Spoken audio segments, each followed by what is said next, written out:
Is your identity based on struggle in life? Do you know what that means when someone's identity is based on struggle? Hey, David Essel here, David Essel's Daily Video Boost, your exclusive online video community. Remember to take notes. This is a surprising little exercise I'm going to give you here because a lot of us would say, hell no. I'm abundant, I'm affluent, I'm blah, blah, blah. But let's see what the reality is. Okay, take notes, don't trust your brain, and do one thing today you'd rather not do. A number of years ago, I was working with a couple, and they had been struggling for a long time. They hadn't had sex in 10 years. They had been together for 20 years, and so they came in, and I worked with them once as a couple. That's the way we do our couples counseling, and then I started working with them individually.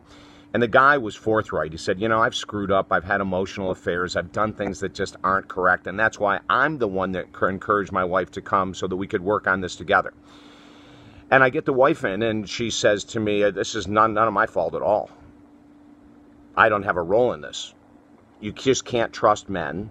I had a terrible relationship with my father, my first boyfriend, my brothers, my second boyfriend, my first husband. I met my current husband in an affair. You just can't trust men. They're dogs. So as I tried to work with her, every time she'd come in, she would never do her homework. She said, it's not relevant. The problem in the relationship is my husband. It's not me. So her identity in life was struggle. Her identity in life was men are all dogs. They can't be trusted. So when you have that kind of identity, that relationships suck, relationships never work, and these were her words, I don't know anyone who's in a good marriage. I don't know anyone that's in a good relationship. Relationships just suck. I mean, her identity was based on struggle. Her identity was based on not trusting men.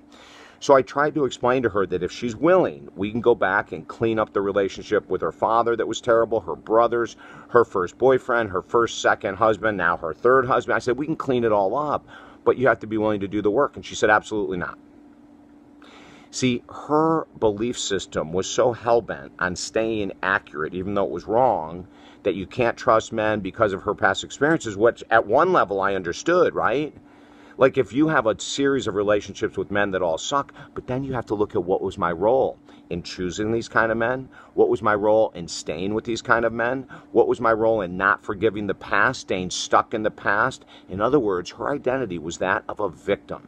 And as I tell you on my YouTube videos on victimhood, victims never heal. They cannot heal. You will never heal if you're a victim in life.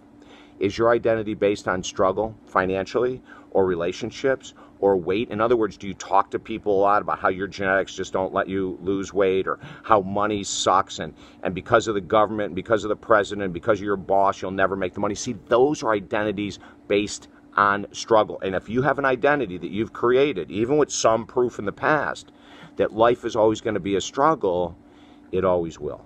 If you need help in shattering identities that you're bringing forward that are based on struggle, email me via this video or go right to our website, talkdavid.com, and email me. We can clear it up. Okay? Have a great day.